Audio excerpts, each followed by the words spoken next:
તો અંબાજીના Shiva Ambika CNG petrol pump કે જ્યાં એક ગંભીર અકસ્માત થયો. બેકાબુ ઇકો કારની અડફેટે સીએનજી ટેન્કર ચાલકનું મોત થયું છે. ગેસ ઉતાર્યા પછી ભર્યા પછી ઓફિસ બહાર ખાટલા પર મૃતક બેઠા હતા અને સીએનજી ભરાવવા આવેલી ઇકો કાર ધડાકાભેર ખાટલા સાથે અથડાઈ હતી.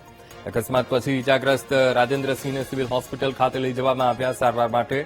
ત્યારે હોસ્પિટલમાં હાજર તબીબોએ રાજેન્દ્રસિંહને મૃત જાહેર કર્યા. મૃતકના પુત્રએ પોલીસ ફરિયાદ નોંધાવતા હવે કાર્યવાહી શરૂ કરવામાં આવી છે.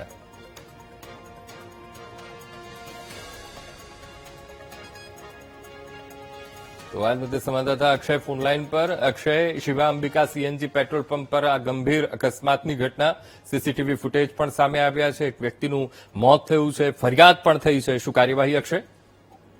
જી અંકુર, ચોક્કસ જણાવ્યા હતા. અંબાજી ખાતે જે શિવાંબિકા પેટ્રોલ પંપ છે ત્યાં જે સીએનજી ટેન્કરનો જે ડ્રાઈવર છે એ ટેન્કર સાઈડમાં કરીને જે પેટ્રોલ પંપની ઓફિસ છે ત્યાં એ બેસી રહેલા હતા ત્યારે એક ઇકો ગાડી છે એ સીએનજી ભરાવા આવે છે અને ઇકો ગાડીનો ડ્રાઈવર ત્યાંથી ઉતરીને જે પૈસા આપવા માટે જાય છે ત્યારે તે જ પેટ્રોલ પંપનો જે કર્મચારી જે છે એ કર્મચારી એ ઇકોને ચલાવે છે અને જે છે બ્રેકની જગ્યાએ એક્સિલેટર દબાતા તે ઇકોને લઈને સીધો ઓફિસના અંદર ટકરાય છે, જેને લઈને જે બેઠેલા મૃતક છે તેમનું ઘટના સ્થળે જ મોત થાય છે. મહત્વનું છે જે કર્મચારી જે ઇકોને ચલાવી રહ્યો છે તેની જોડે ગાડી ચલાવવાનો કોઈ પણ એક્સપિરિયન્સ નથી.